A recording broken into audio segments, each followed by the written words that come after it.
Meus amados em Cristo, eu, pastor Moacir Santos, da Igreja Assembleia de Deus, Ministério do Belém, aqui de Cuiabá, Mato Grosso, MT, vos saúdo com a paz do Senhor. E, pela graça de Deus, já estamos aqui no meu canal de notícias e aproveito-me da oportunidade para vos agradecer pela audiência, pelo apreço, pela estima, e, sobretudo, pelo carinho de todos vocês. Muito obrigado e continue conosco e que Deus por tudo vos abençoe.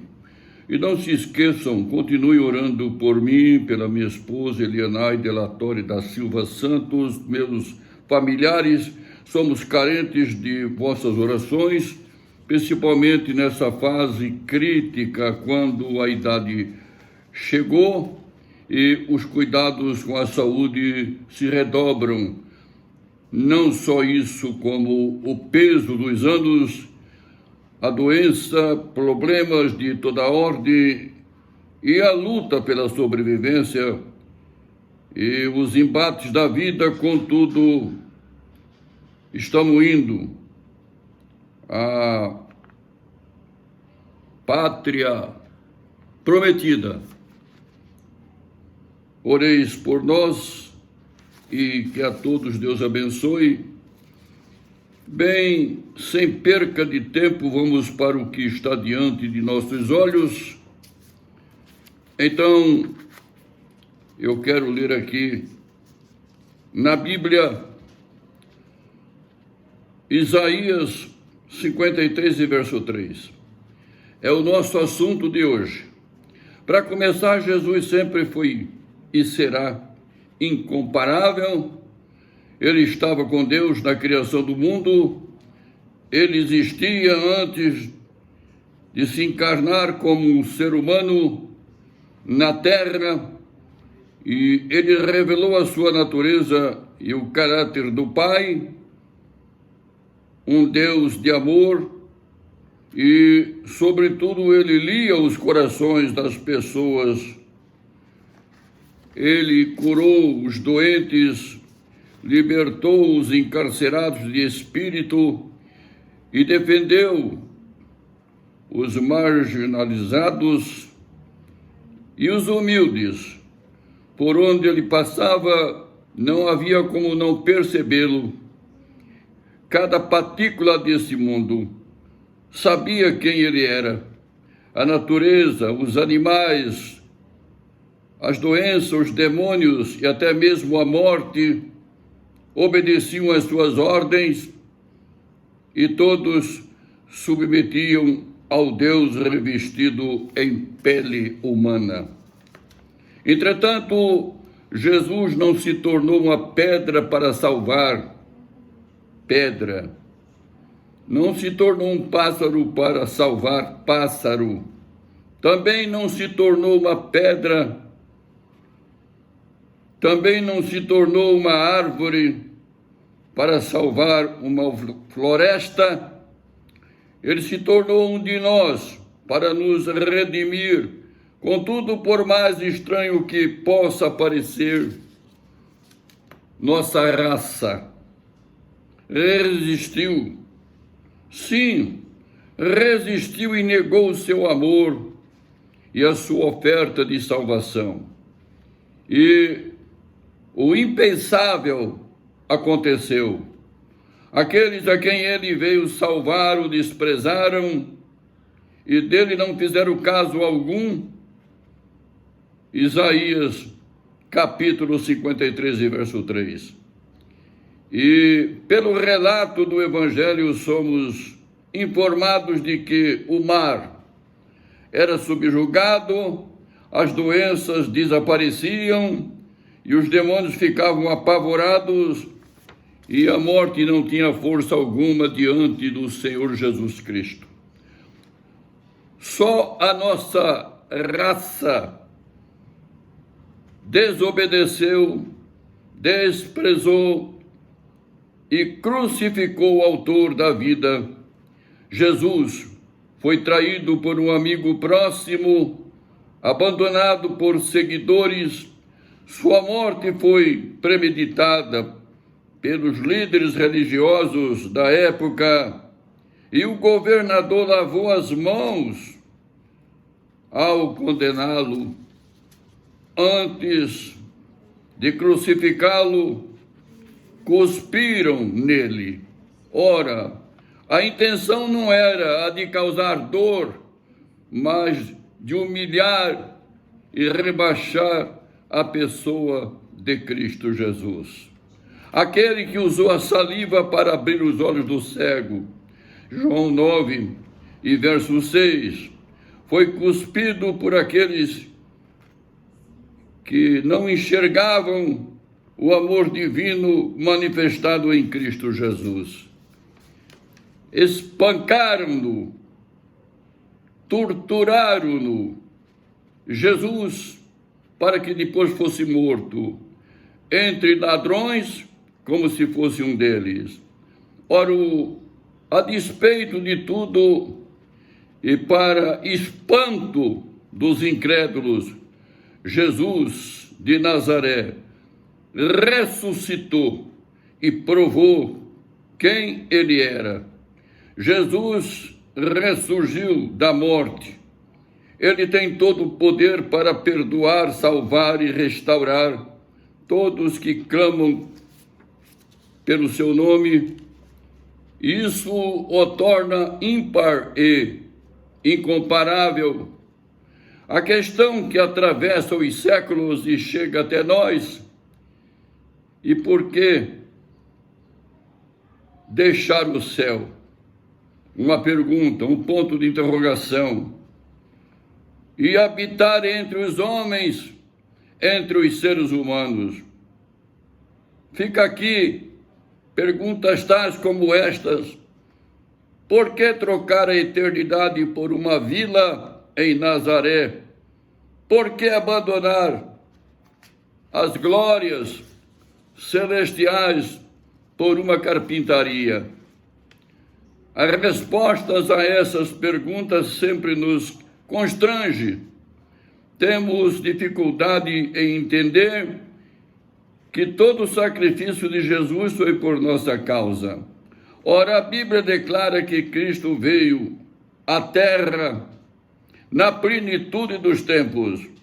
Livro de Gálatas, capítulo 4 e verso 4, Jesus nasceu no tempo determinado pelas profecias, para cumprir o plano de redenção. Ora, o cenário era de grande perturbação. O povo judeu vivia na iminência de uma insurreição contra Roma e as pessoas estavam céticas quanto à religião por causa de seus maus líderes. Ou seja, nesse aspecto, a plenitude dos tempos significa o pior momento, quando a tensão social, cultural e religiosa ela desfavorece qualquer movimento de restauração espiritual. Esse foi o contexto do nascimento e do ministério de Jesus Cristo. Ele veio em uma época em que o tempo estava corrompido pela prática do comércio, que em vez de promover a salvação aos pecadores, os líderes religiosos se odiavam e lutavam contra si em busca de status. O povo estava perdido na ignorância, no formalismo religioso. Eu pergunto, será que há alguma semelhança com os nossos dias? Até parece que sim, diante da iminente volta de Cristo, até porque o quadro não parece muito diferente. E, na verdade, o que percebemos hoje é uma cultura muito mais espiritual do que mesmo espiritual, em que os objetos mágicos, energizados, médiuns, a busca de prosperidade, suplantam a busca pela verdade. Muitos veem a eternidade e a volta de Jesus Cristo como uma oportunidade de lucros, ou seja, o interesse pela verdade e o estudo da palavra de Deus são submetidos, ou melhor dizendo, são substituídos por experiências emocionais. E as músicas envolvem as músicas de estilo mais desafiáveis. Ora, tudo isso está bem distante do que Cristo ensinou. Ele não era um pregador de comunidade, mas, propriamente dito, da adversidade. Hoje, os pregadores mais populares são aqueles que proclamam a felicidade dos crentes. Jesus, porém, estava preocupado com a santidade dos fiéis. Enquanto líderes dos nossos dias estão interessados em converter pessoas ricas, das quais passam a obter lucros, e nós vemos aí, no entanto, Jesus manda não ajuntar tesouros aqui na terra. Mateus 6:19 e verso 21. Já em oposição ao acúmulo de bens, ele diz: olha, vende os teus bens, dá aos pobres e terás um tesouro no céu. Depois, vem e segue-me. Mateus 19 e verso 21. Quase ninguém percebe que a fala de Jesus, na maioria das vezes, sempre foi impopular. E, por fim, afirma dizendo: ninguém que, tendo posto a mão no arado e que olha para trás, é apto para o reino de Deus. Lucas 9, verso 62.